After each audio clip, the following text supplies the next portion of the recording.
Café and Networking Podcast promotes entrepreneurs, startups, authors, business experts throughout the world.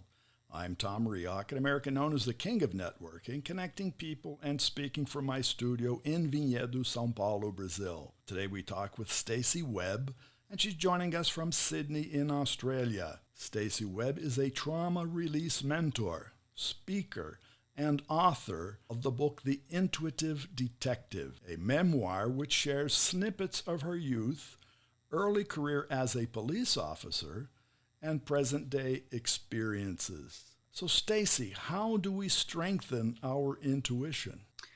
Oh, that's a very, very good question. And first off, to strengthen your intuition really allows you to bring awareness as to your dominant clair for you to receive your intuition in the first place. Mm-hmm. And so you have your clairvoyance, clear sight, your clear audience, your clear hearing, mm-hmm. clear cognizance, that clear knowing within you, and clear sentience, clear feeling. And so we can receive our intuition through those ways.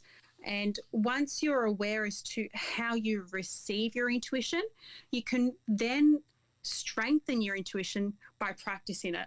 And then by practicing it is that willingness to receive through those clairs of sight, hearing, feeling, or knowing, mm-hmm. and listening to it and following the guidance of it. And it just sounds so simple as that, is by practicing it. And when you practice it, that's when you strengthen it. So we need to think of intuition as a muscle, and that if we constantly work at the muscle, we are going to strengthen it. So if you are going to, go to the gym and start working on weights, you're not going to start on a really heavy weight. You're right. going to start at a lighter weight that you're able to handle, and you constantly work on those weights, you increase those weights. And that's the same as our intuition. If we continue to practice by willing to receive it, listening to it, and following the guidance of it, that is how we strengthen our intuition. And so that's where we need to sort of then be willing to receive it. So when we're feeling, very flustered, when you're in that fight, flight, freeze or fawn response, we need to be able to regulate our nervous system so we can feel what is called the ventral vagal state, where you feel safe and connected within your body. So what you're saying in a nutshell, we need to listen to ourselves.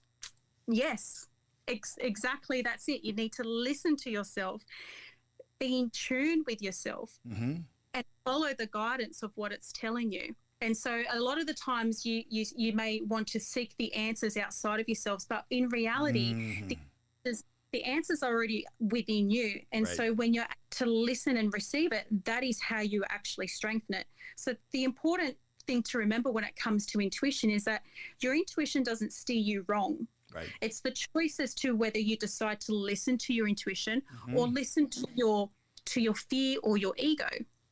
And that's where, people sometimes, I guess, don't want to follow their intuition because they either receive the guidance and it may not be the answer that they wanted.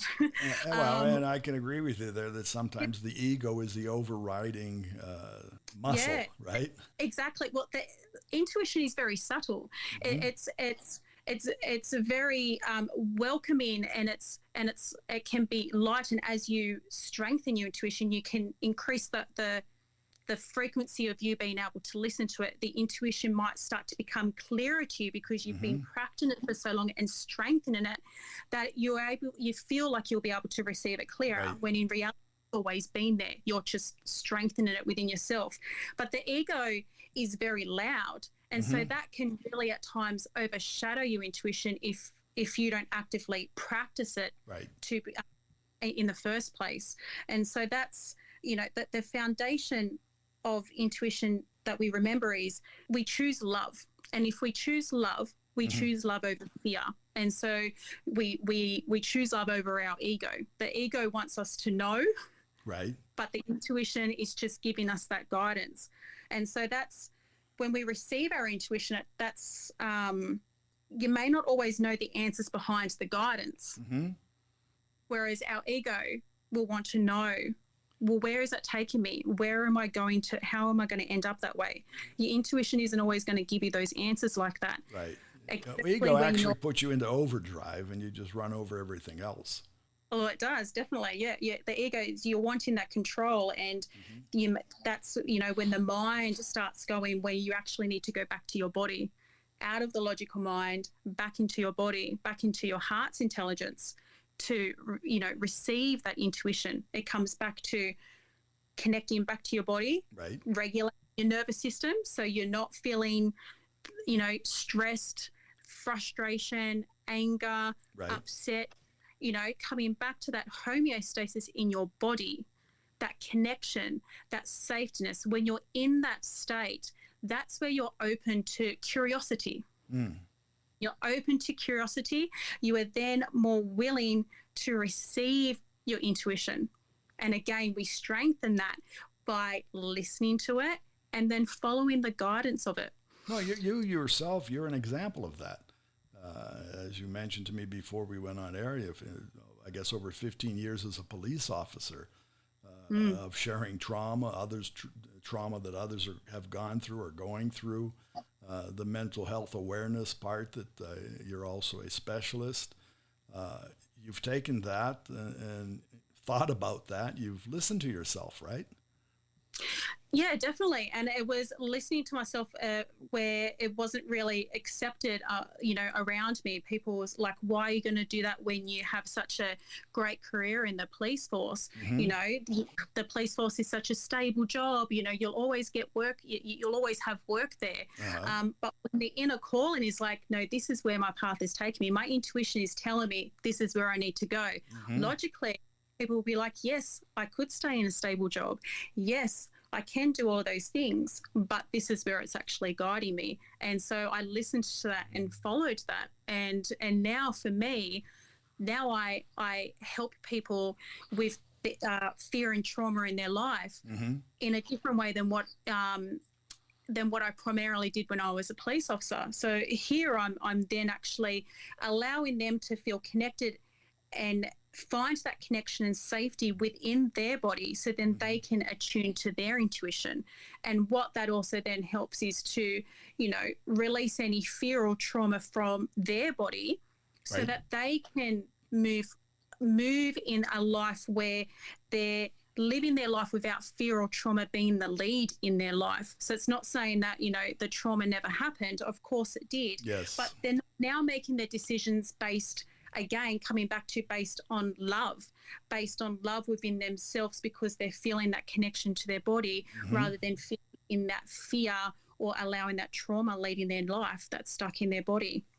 Well, I want to commend you on what you said, because we got to the point, a job is a job, and most people think a job is a job. And being a police officer, an executive, a factory worker, a job is a job, but it isn't a job. In any job, I think, and I believe, there's social responsibility in what we do. And what you have shown, and I commend you for that, you've seen that side of a job.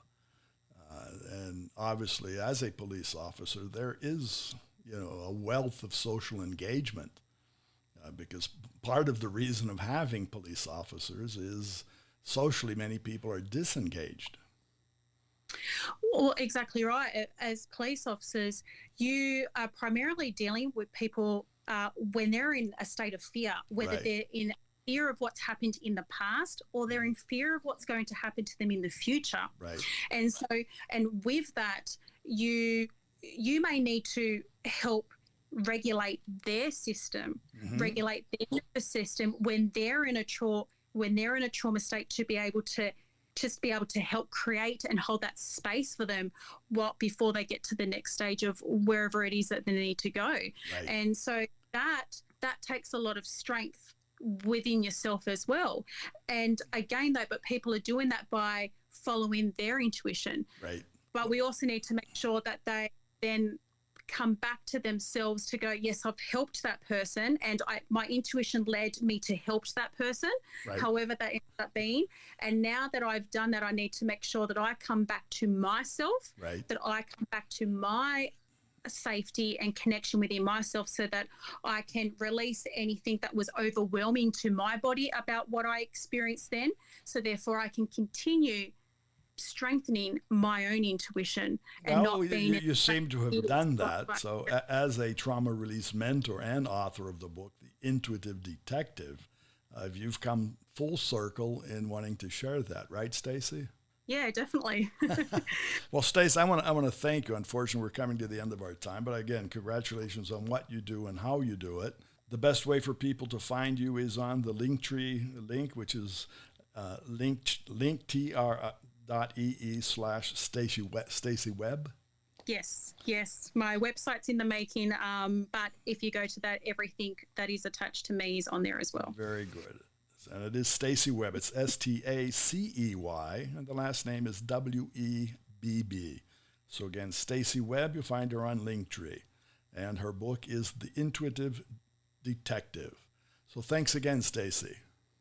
Thank you so much for having me. I appreciate it. I do as well. So Café and Networking is brought to us by Focus MI Market Intelligence, an agricultural market research specialist in Brazil. More information on their website, focusmi.com. Thanks for listening. Until the next time here at Café and Networking Podcast.